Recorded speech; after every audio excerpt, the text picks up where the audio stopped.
Assalamualaikum. Today we will discuss the next topic of unit number 2 sound, that is noise pollution.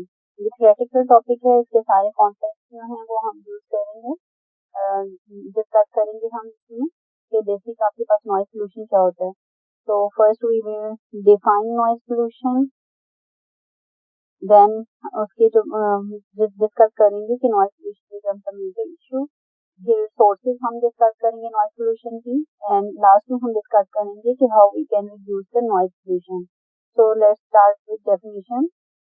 Definition से पहले जो है यहाँ पर हम थोड़ा सा डिफरेंस जो है वो देखेंगे कि कौन सी साउंड आपकी जो है वो नॉइज में आती हैं, नॉइज पोल्यूशन में आती हैं और कौन सी साउंड नहीं आती हैं. तो इसमें बहुत सारी इस तरह की हमारी कॉमन ऑब्जर्वेशन हैं, जैसे हम रेडियो टेलीविजन प्रोग्राम सुनते हैं और उसमें से डिफरेंट क्वालिटीज की जो साउंड हैं वो आपके पास आप उनको सुनते हैं.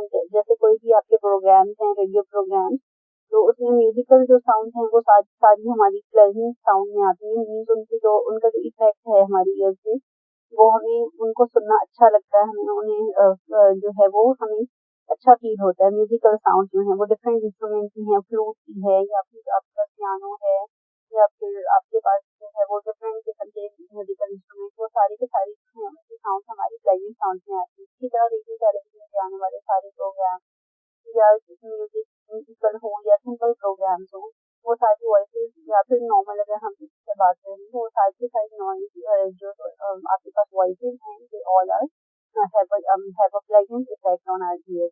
लेकिन कुछ साउंड या वॉइसेस ऐसी होती हैं जो हमारे लिए काफ़ी टफ फील हमें करते हैं, वो हमारी अनप्लेजेंट होती हैं. उनका इफेक्ट जो है वो हमें अपने कानों पर अच्छा नहीं लगता. तो all the sounds that have unpleasant effect on ear are ear, ठीक है, that sounds are included into the noise pollution.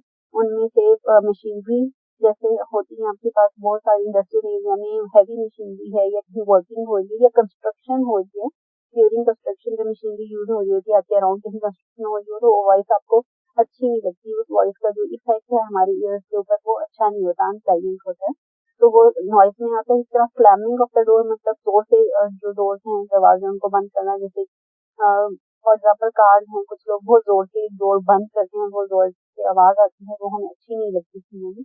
That is known as slamming. जोर से जो है वो बंद करने को स्लैमिंग बोलते हैं. एंड इसी तरह आपके पास ट्रैफिक जो साउंड हैं, हॉर्न्स हैं, हूटर्स हैं, ये सारी नॉइज में कंसिडर होती हैं and they are included into the noise pollution. Specially big cities के अंदर आप जैसे ही किसी बिगर सिटी में एंटर होते हैं आपको फौरन जो है वो ट्रैफिक नॉइज से फील हो जाता है. फॉर एग्जाम्पल जैसे लाहौर सिटी के अंदर आप एंटर होते ही फौरन आपको रिक्शा या इस तरह की जो वॉइसेज हैं वो सुनाई देती हैं. वहाँ पे बहुत ज़्यादा नॉइज पोल्यूशन है, काफ़ी बिग सिटी है और वहाँ पे काफ़ी शोर होता है ट्रैफिक का.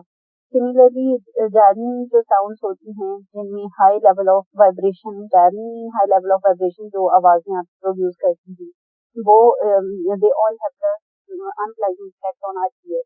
वो हमें सुनने में बिल्कुल भी अच्छी नहीं लगती और ये बहुत सारी मशीनरी भी ऐसी वॉइस हो सकती है जिसमें वाइब्रेशन की हो, साउंड की हो, तो they all are included into the noise pollution. तो इन शॉर्ट कि आपके पास जो भी चीज़ आपकी है जिसका लेवल ऑफ साउंड जो है, जो जिस साउंड का लेवल जो है वो आपके पास बहुत ज़्यादा ऊंचा हो या फिर उसमें वाइब्रेशन इफेक्ट बहुत ज़्यादा हो, वो सारी आपके पास अनप्लेजेंट में काउंट होती है और उनको हम एज अ नॉइज कंसिडर करते हैं. So sound having direct and unpleasant effect on our ears is called noise. Noise जो है वो आपके पास जब प्रोड्यूस होता है तो एकदम इरेगुलर और सडन वाइब्रेशन प्रोड्यूस करता है बहुत सारी साउंड के थ्रू, तो उसको नॉइज हम इंक्लूड करते हैं.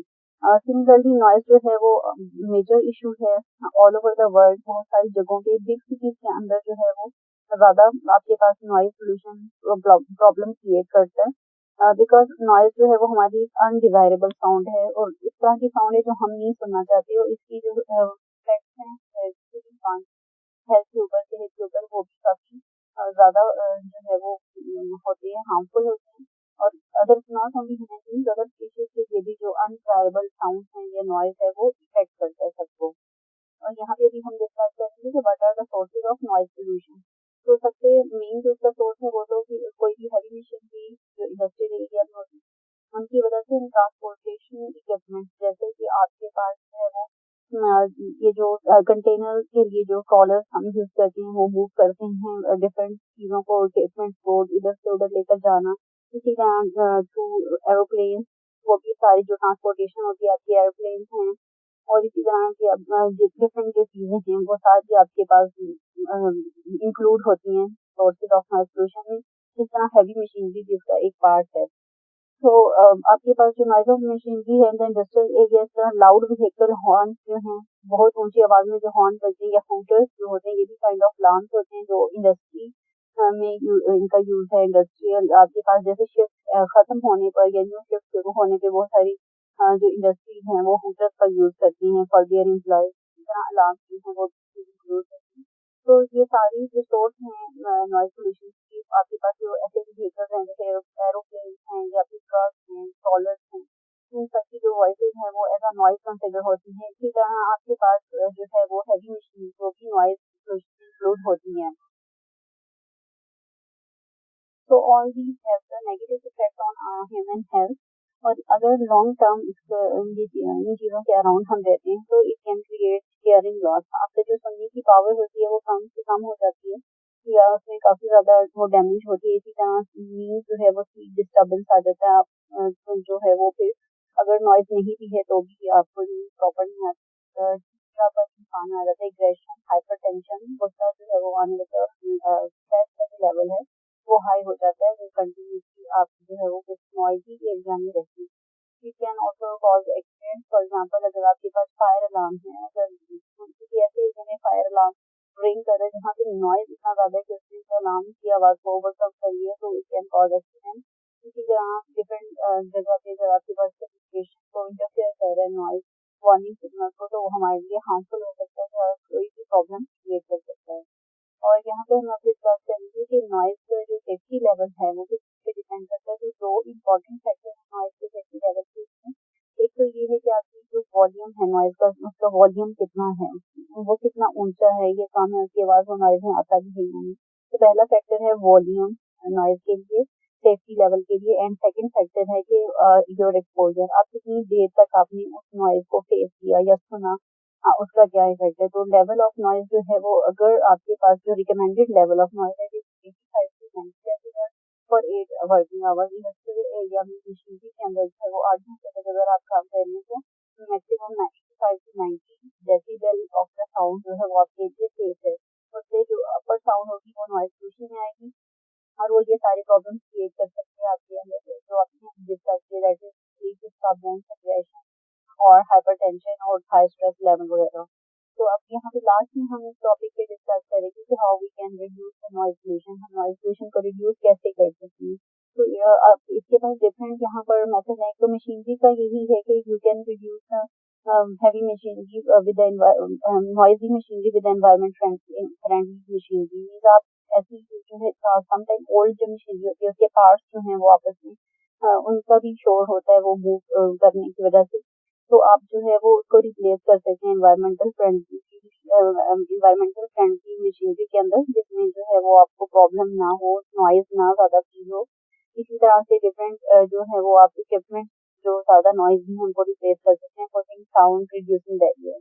अब अगर आप किसी ऐसे एरिया में हैं जहाँ पर कंटिन्यूसली आपके पास फॉर एग्जाम्पल एयरपोर्ट हैं, रेलवे स्टेशन हैं जिनके अराउंड कंटिन्यूस वहाँ पे वाइब्रेशन भी है, साउंड भी है, तो आप यहाँ पर sound reducing barrier around your rooms आप यूज कर सकते हैं। ये वॉल्स के साथ विनाइल शीट होती है, वो अगर आप लेस करवा लें तो उसके साथ वो साउंड प्रूफ जैसे रूम्स हम बनाते हैं तो साउंड प्रूफ में भी होता है कि वो जैसे मटीरियल होता है विनाइल शीट टाइप मटीरियल, उन शीट को अगर आप लगा लेते हैं रूम के अराउंड तो आपको इन साइड जो है वो साउंड नहीं आएगी, क्योंकि उनको साउंड रिड्यूसिंग बैरियर बोलते हैं।